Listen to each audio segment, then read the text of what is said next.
Pai, graças eu te dou por essa noite, muito obrigado por esse momento em que nos reunimos aqui para aprendermos mais da Tua Palavra, para conhecermos melhor as Escrituras, para conhecermos também os desafios que nos são apresentados, Pai. Louvamos o Teu nome por todos aqueles que aqui estão e te pedimos graça para falarmos sobre tudo aquilo que iremos abordar nessa noite. Te peço em nome de Jesus que Tu nos acompanhe, nos guarde, nos auxilie, para a honra e para a glória do Teu próprio nome. E hoje nosso tema é falar sobre as testemunhas de Jeová, que também é conhecido como a Sociedade Torre de Vigília, de Bíblias e Tratados. É um desafio muito grande falar sobre as testemunhas de Jeová, porque ela tem um conteúdo muito vasto, ela tem muito material para ser analisado. Então, eu tive que ser seletivo, eu fui seletivo, separando somente alguns materiais ou alguns tópicos entre as doutrinas elaboradas pelas Testemunhas de Jeová para compartilhar com vocês nesta noite, tá bom? Então, eu gostaria de falar com você, se você notou, eu deixei no link dessa apresentação, ou no link desta reunião, eu deixei lá para você um conteúdo existente numa revista Sentinela. Então, usando o texto das próprias Testemunhas de Jeová, eu vou iniciar essa sessão. Bem, elas dizem assim: pode haver religião falsa? Não é forma de perseguição religiosa alguém dizer e mostrar que a outra religião é falsa. Não é perseguição religiosa uma pessoa informada expor publicamente uma falsa religião, permitindo assim que outros vejam a diferença entre a falsa religião e a verdadeira. Isso está registrado numa revista chamada Sentinela, do dia 15/5/1964, na página 304. Então, pegando esse pano de fundo, onde o próprio grupo TJ, ele afirma que expor publicamente uma religião falsa é algo que deve ser feito. Então, o nosso trabalho aqui nessa noite é realmente expor, com base naquilo que o grupo TJ já escreveu e continua exercendo até os dias de hoje, nós vamos fazer a mesma coisa. Hoje nós vamos analisar essa religião, que na verdade é uma religião falsa. Entre as investigações cristãs, ela é tida como uma pseudo ou uma falsa religião cristã. Ela se passa por cristã, mas ela não é cristã. Por quê? Porque ela nega os principais fatos históricos ligados ao cristianismo. Ela nega as principais doutrinas cristãs. Então, as Testemunhas de Jeová iniciaram o seu trabalho no Brasil por volta de 1920, com a chegada de 8 marinheiros em território nacional. E aqui há algo engraçado, porque o grupo Testemunhas de Jeová, ele não permite que se exerça, como é que eu posso dizer? Vamos dizer assim, é um grupo pacifista, pacificador, não dado à guerra. Então, ele não permite alistamento militar, né? E algo muito contraditório foi a chegada de 8 marinheiros em território nacional, vindo de fora. Mas isso é um outro caso. Você tem aí nesse quadro, essa é uma base de pesquisa, foi retirada de um conteúdo chamado Anuário das Testemunhas de Jeová, ele foi elaborado no ano de 2016, esse foi o que eu consegui achar mais recente, e ele aponta o crescimento das Testemunhas de Jeová, de 1920 ao ano 2017. Você pode perceber aí que iniciou esse trabalho no Brasil com 8 pessoas, e hoje você tem um total de 858.799 pessoas. Segundo o IBGE, mas ali a fonte, depois eu vou dar uma pesquisada, a fonte ela não afirma, ela não é tão exata porque existem pessoas que são ex-testemunhas de Jeová, porém elas continuam acreditando nas doutrinas TJs, e para o IBGE elas se classificaram como testemunhas de Jeová. Então o dado do IBGE ele fala de 1.300.000 testemunhas de Jeová. É um crescimento bem expressivo. Se os dados estiverem corretos, você deve ter aí entre 800 a 1 milhão ou 1 milhão de testemunhas de Jeová. Vamos falar do seu fundador.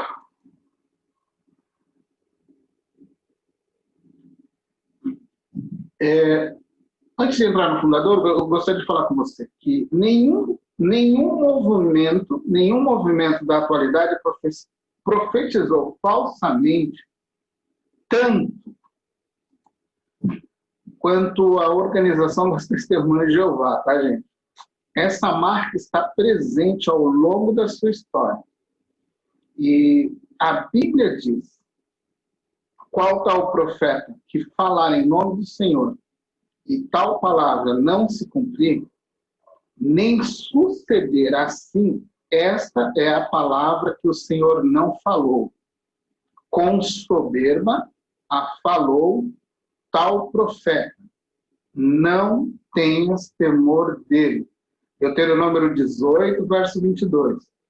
Então, quando eu estiver conversando com você sobre as testemunhas de Jeová, você tenha em mente isso, que nenhum movimento na atualidade profetizou falsamente mais do que as testemunhas de Jeová em sua existência. Então, eles gostam de profetizar principalmente sobre a vinda do Senhor. Vamos falar um pouquinho sobre o fundador, Charles Russell.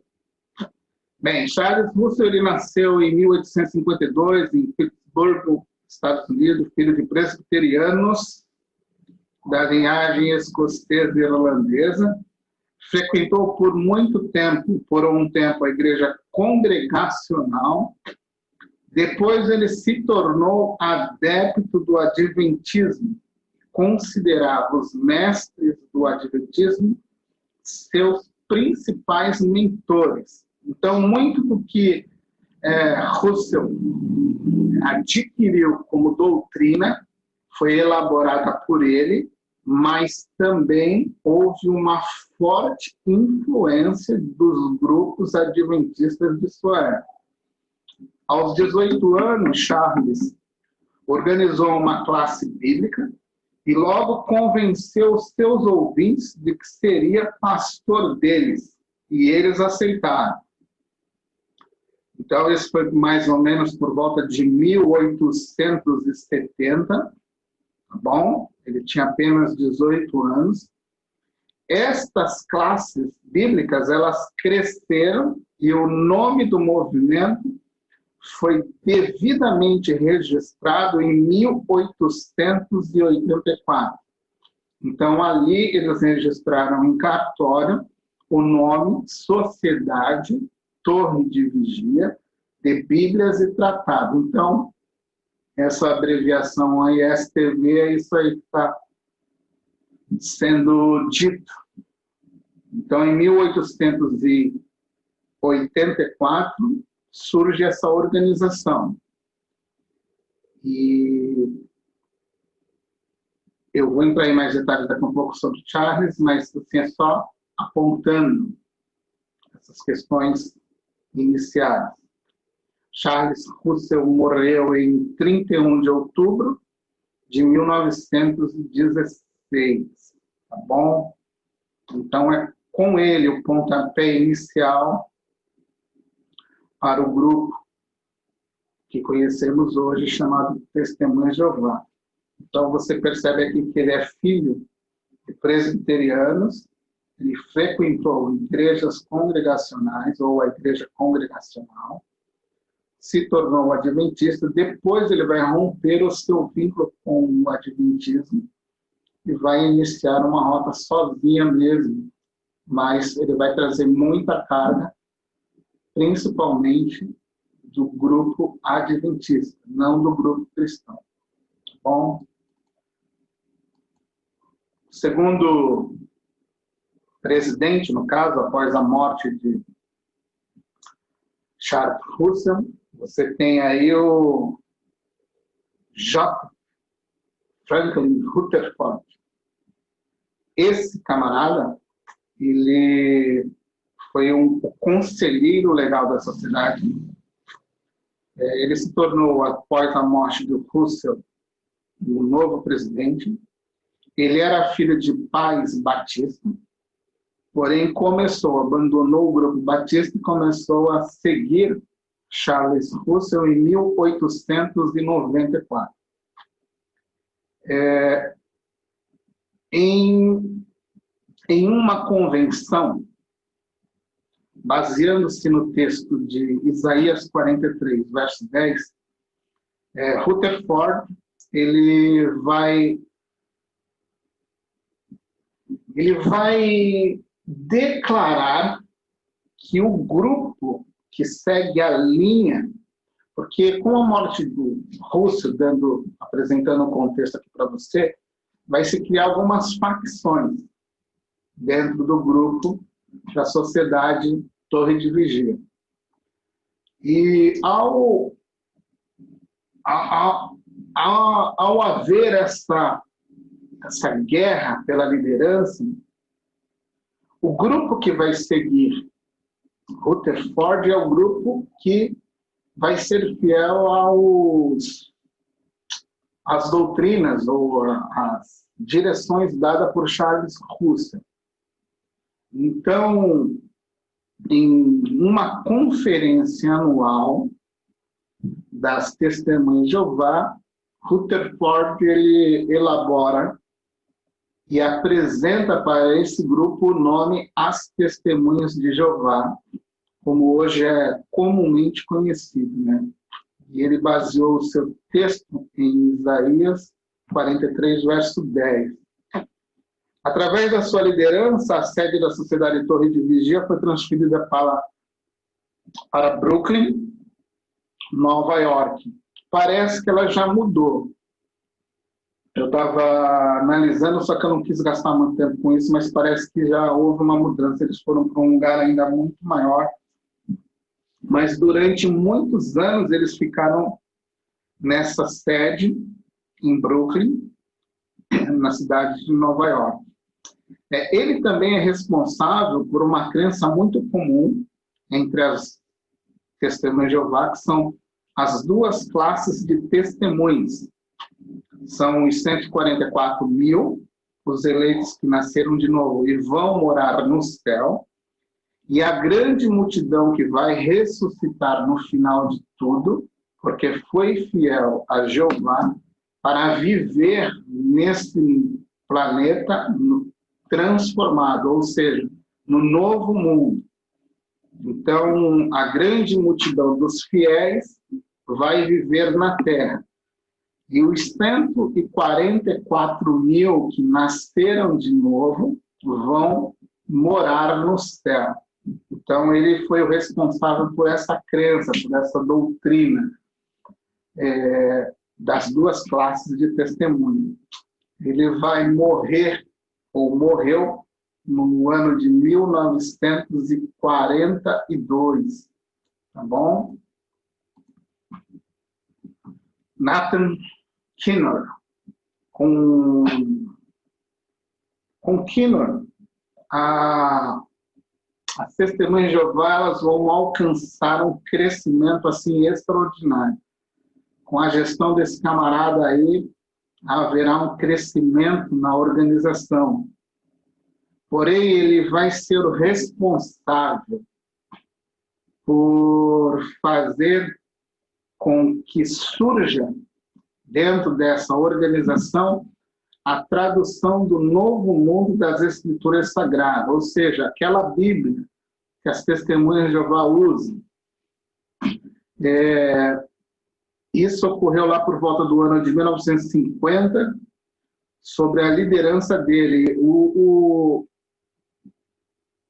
Vamos dizer assim, depois eu vou mostrar para vocês,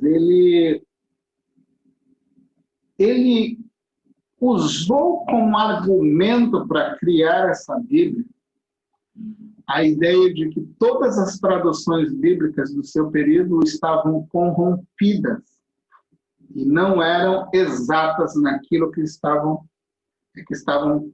se propondo a fazer. Então, ele criou um comitê, depois eu vou olhar isso com mais calma com você, para que se criasse uma nova versão.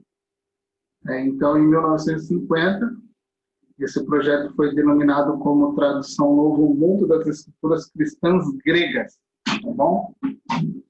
E hoje o texto produzido ele é assim mais conhecido como a tradução do Novo Mundo das Escrituras Sagradas. Ele morre no ano de 1977. Para você ter uma ideia do impacto que ele teve e o crescimento que foi gerado sob a presidência dele,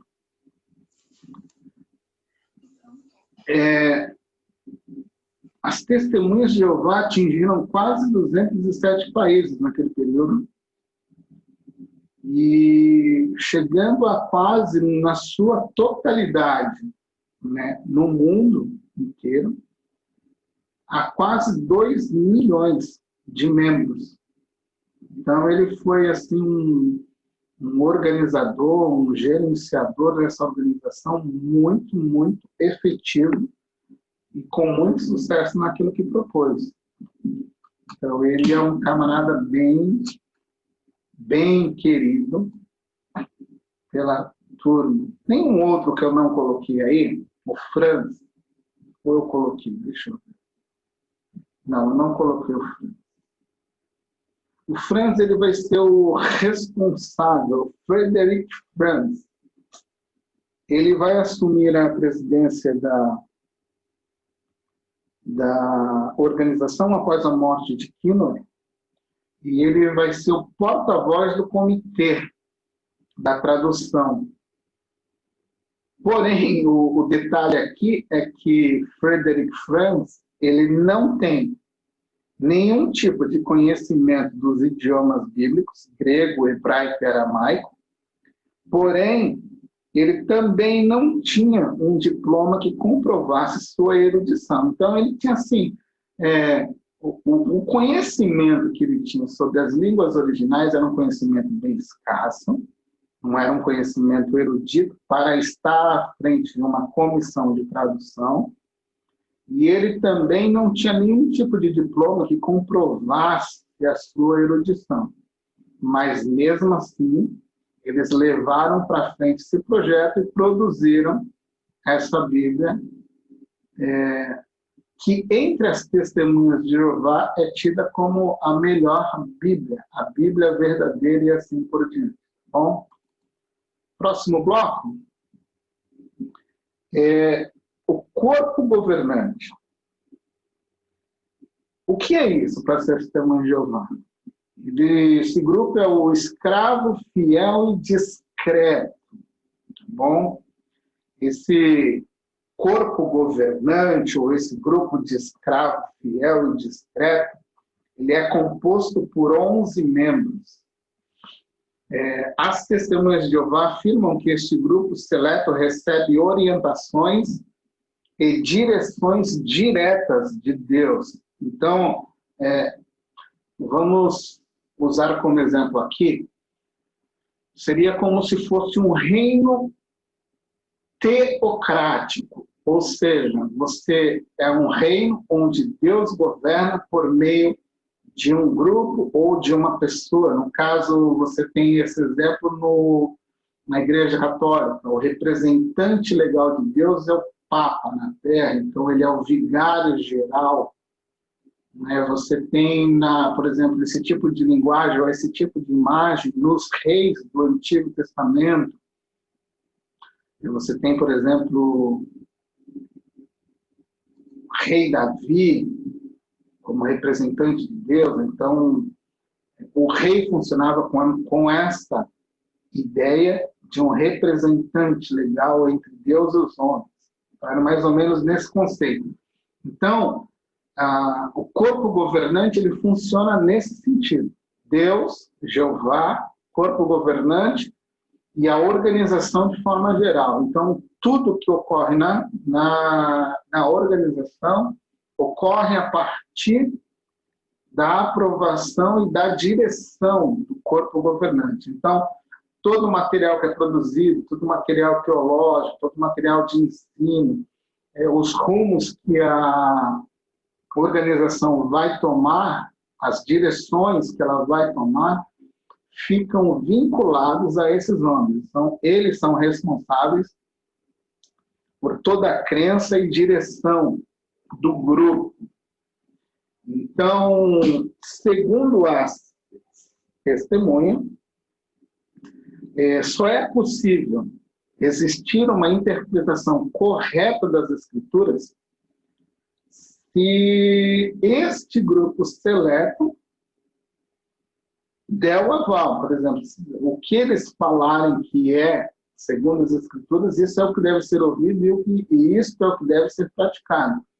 Sem esse grupo, segundo as testemunhas de Jeová, você não tem a verdadeira interpretação bíblica. Então, esse grupo é quem dita a norma.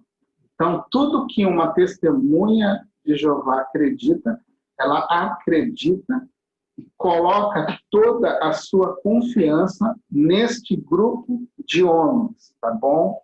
E eles são tidos pelas testemunhas de Jeová como o servo fiel e prudente, o escravo fiel e discreto, e assim por diante. Tá bom? Por exemplo, há um texto, eu não sei se eu coloquei ali, deixa eu passar para você aqui. Eu não coloquei ele aqui, mas eu tenho no meu material. Ela diz assim, num livreto que é usado assim que você entra para a organização, chamado Poderá Viver para Sempre na Terra. Então, esse livreto, ele fala assim, a organização visível de Deus hoje também recebe orientação e direção teocrática. Na sede das Testemunhas de Jeová em Brooklyn, Nova York, existe um corpo de governante, de anciãos, cristãos de várias partes da Terra que dão a necessária supervisão às atividades mundiais do povo de Deus. Este corpo governante é composto de membros do escravo fiel e discreto. Serve qual porta-voz do escravo fiel. Então, aqui é uma ideia assim, eles são servos diretos do escravo fiel Jesus, e tudo aquilo que Jesus diz, eles vão reproduzir para a organização. Então, o que Jesus falar, as interpretações que eles tiverem, eles vão passar isso para o povo.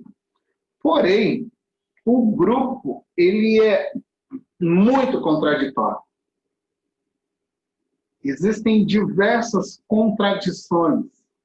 Então, eles são responsáveis pelas revistinhas Sentinela, Despertar, que você vê eles distribuindo na rua, nos lugares, aqueles folhetins. Então, tudo nasce, tudo é coordenado por esse corpo governante. Só que esses homens são falíveis, né? Esse grupo erra. Por ser um grupo de pessoas falíveis, suas afirmações devem ser verificadas. Porém, isso é algo que a própria organização não permite. Veja só, no quadrinho embaixo está assim: evite ideias independentes. Um modo comum é questionar o conselho provido pela organização visível. Então, isso foi declarado na Sentinela do dia 15/7 de 1983, tá bom? O que eles estão falando assim? Que você não deve ter ideias independentes. Você não deve questionar o conselho provido pela organização visível de Deus. Então, você não deve pensar por si. Você deve pensar segundo a organização deseja fazer com que você pense. Você não pode pensar de outra maneira. Então, eles se colocam nesse patamar. Eles não permitem que você seja um pensador nato. Diferente do que eu, por exemplo, você já deve ter percebido isso, eu, Márcio, Reinaldo, a gente sempre está falando para você, não acredita em tudo aquilo que a gente fala, acredita no que o pastor fulano fala, o pastor fulano fala, investigue, analise segundo as escrituras, corre atrás do conhecimento. Por quê? Porque eu posso errar, o Márcio pode errar, o pastor Luiz pode errar, o pastor Samuel pode errar, o pastor João pode errar, o Reinaldo pode errar. Nós não temos a pretensão de sermos os detentores da verdade. Nós estamos caminhando, ensinando, mas em algum momento a gente pode falhar, a gente pode errar, como já erramos, e é necessário existir alguém que também nos corrija, é necessário você observar se aquilo que estamos falando de fato é palavra de Deus para você, para a sua vida.